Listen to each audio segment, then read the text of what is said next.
Narito na po ang ating breaking news.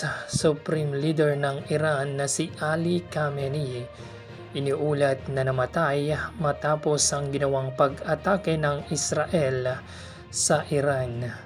Nanatiling wala pang opisyal na kumpirmasyon mula sa otoridad ng Iran hinggil sa napaulat na pagkamatay ni Iranian Supreme Leader Ayatollah Ali Khamenei matapos ang ginawang pag-atake ng Israel sa compound ng Tehran.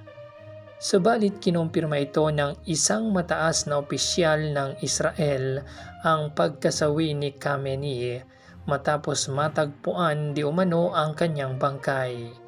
Kasunod ng serya ng mga airstrike na isinagawa ng Israel at ng Estados Unidos laban sa Iran.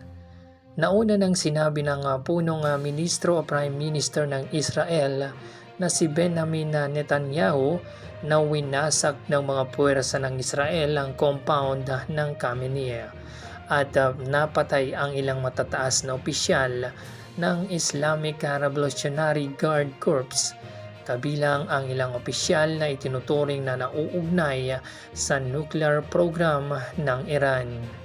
Sa isang video statement na inilabas ni Netanyahu, sinabi niyang maraming senyales na wala na ang pinuno ng Iran. Ngunit hindi agad nakumpirma ang pagkamatay ni Khamenei noong panahong iyon.